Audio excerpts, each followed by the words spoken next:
It feels like the government functions miles above our heads. Even our democracies, which are meant to be within reach, feel distant in our perception. It's maybe this distance that also makes the state seem like some singular machine made up of many individuals, but encompassing an abstract concept come to life. And through that, it becomes this easy sight to understand as the broad term of politics, something which we, the individual, can be disconnected from and complain about. But the reality is quite different. The state is not distant. It not only plays a role in our everyday existence, but in a way, it's actually within your perception of yourself and your identity while still somehow having not even come into contact with you. We find that the ever-present, abstracted concept of the state is not really so abstract. It's quite the opposite, at least according to Foucault.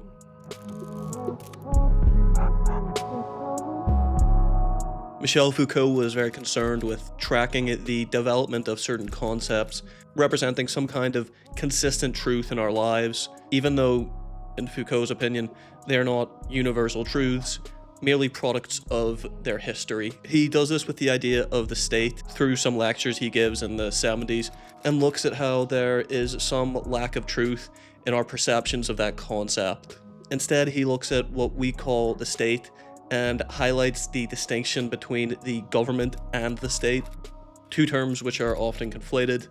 Foucault addresses the government as being this executive power, or in classical philosophy, the prince, who goes about making decisions for how things should be. Then the state can be viewed, for the sake of this stuff anyway, as the organizations and institutions which enforce the decisions of the government. Basically, let's say the president or prime minister makes the decision to invade an enemy, but it's the military who ends up attempting to make those decisions a reality. But that government who is making decisions has changed a lot over history. Decisions made by government will change from whether it's a religious king to a non-religious king to a democratically elected president and or prime minister. But all of them would surely have a separate rationale as to how they should lead. Unsurprisingly, the medieval religious governments had religious objectives which heavily affected their decision-making, like fighting a lot of wars for God. Then you have the Treaty of Westphalia, some religious freedoms are established, and states become much less religiously focused.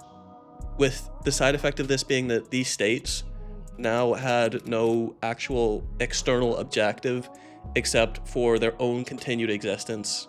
This led to a new style of government, abiding by the raison d'etat, or rationality of the state, primarily concerned with building a strong, wealthy, and permanent entity known as the state, with no grander narrative of, let's say, a heaven or utopia or a perfection. And this governmental rationale led to decisions that were made on different planes of concern for the state's functions in different affairs. To get wealthier, the state would need to organize its production and commerce to ensure the accumulation of wealth, at least in Europe in a growing mercantilism. To ensure this enrichment remained the case, states would need to maintain diplomatic and military organizations that could ensure they don't end up being absorbed by another European power. And finally, both the wealth and permanence of the state would rely on the unlimited internal regulation of the state's population to allow for the state to remain competitive economically and militarily. Each of these three objectives would force the government to take a different rationale as to how to organize the state. This description of how the rationale of the Westphalian governments becoming the actions of the state shows that the state doesn't really have much of a fixed quality. The state changes tremendously between the pre- and post-Westphalian rationale, and it doesn't really suggest a too universal concept, but instead a collection of institutions following the instructions of decision makers who might have a varying set of motivations depending on the historical circumstance.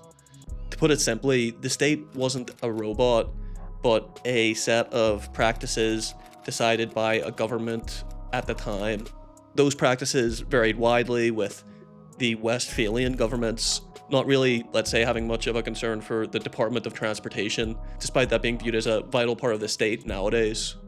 But anyway, the governments of raison d'état required the unlimited internal regulation of their populace to remain competitive externally, but really it wasn't purely unlimited.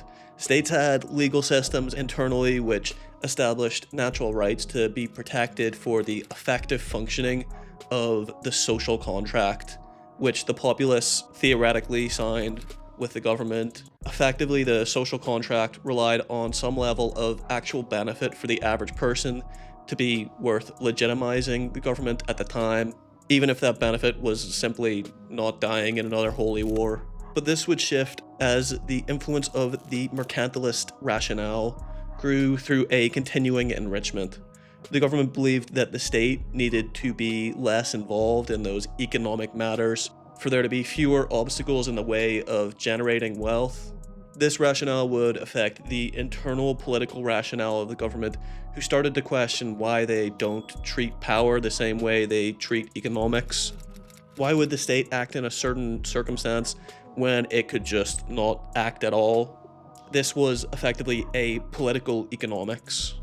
And the mercantilist, soon-to-be capitalist rationale also provided the government with numerically trackable objectives. How much money goes in and how much money goes out. And this trackable objective provided the government with a set of metrics for whether a practice is being used correctly or incorrectly. This approach of using trackable objectives with correct and incorrect use of practices would be imported into the internal regulation of the state's population. And this kind of inadvertently creates a set of established truths surrounding government decision-making, with that new truth being called liberalism. So Foucault takes us through a medieval governmental rationale, a Westphalian governmental rationale, and then ends in this liberal governmental rationale, each of which presents pretty disconnected practices of the state, even though many have characterized the state as this singular, non-moving concept. But not only is the state reconfiguring itself around differing governmental decision makers, but we, the populace, end up configuring our sense of selves along with those changing rationales, reconfiguring different truths the subject has to live within. The liberal rationale, inspired by political economics, assumed that we, the subject, were Homo economicus, a purely rational, economical individual target for economic analysis, which follows rational reactions. This term being coined by liberal economists in the 20th century. Any environment which was influenceable would now be viewed as a place where human conduct could be economically analyzed and pushed in certain correct directions. The state was no longer directed to coerce you into action, but to affect your environment, which would consequently affect your actions. We could say even that the religious medieval state treated us as Homo religiosus, the Westphalian state treated us as Homo politicus, and the liberal state would then treat us as Homo economicus, each building up a set of truths that limited the possibility of action and our view of reality. And we can see this in the move from Homo politicus to Homo economicus. And Foucault tracks this beginning with John Locke as the beginning of English empiricism's theory of the subject. For the English empiricist, we as individuals are made up of choices that we own and which are driven by core principles. I make a choice. Once I make that choice, it is tied to me, and I have to own that decision because those choices make up parts of my past. But I end up making those choices dependent upon a set of core principles I hold within myself. The subject of interest then enters into the social contract, joining society because they see there being some advantage to their interests in joining society, something which might be mutually beneficial. This enters them into a legal system, which makes them into the subject of rights. This is the raison d'etat treatment of the subject as those who have certain rights which cannot be crossed, but still requires the subject to work towards the collective competitiveness of the state internationally. Homo politicus. The subject of rights and interests are contradictory states of being. The subject of interest has these natural rights which have to be overridden by the subject of rights to actually formalize the social contract. Basically, the process of creating the subject of rights relies on effectively superimposing that subject of rights onto the subject of interests. This is further confused by the fact that the subject of interest doesn't disappear in this process. They continue to act as if they are continually concerned with their immediate self-interest. At least that's how the rationale of the coming liberal governments would treat the subject, as Homo economicus. This purely rational being, always interested in their own self-interest. And this subject of interest lives in spite of the fact that the reality for the individual is that they live in a sea of uncontrollable conditions, only made controllable by the collective actions of the many, who work towards a collective, mutually beneficial arrangement. The subject of interest lives only to make the immediate decision favoring self-interest, which both conflicts with the reality of the social contract, but also with their lack of individual control of their surroundings. It's this immediate perspective which actively encourages the subject to not recognize the larger events happening around them. Those interests ironically having been shaped, at least partially, by the state. And the liberal government's answer to this becomes, how can the state possibly see the totality of events that it manages? Let's simply remove as much state action as possible. The invisible hand kills the political sovereign. Homo economicus becomes the truth and kills Homo politicus.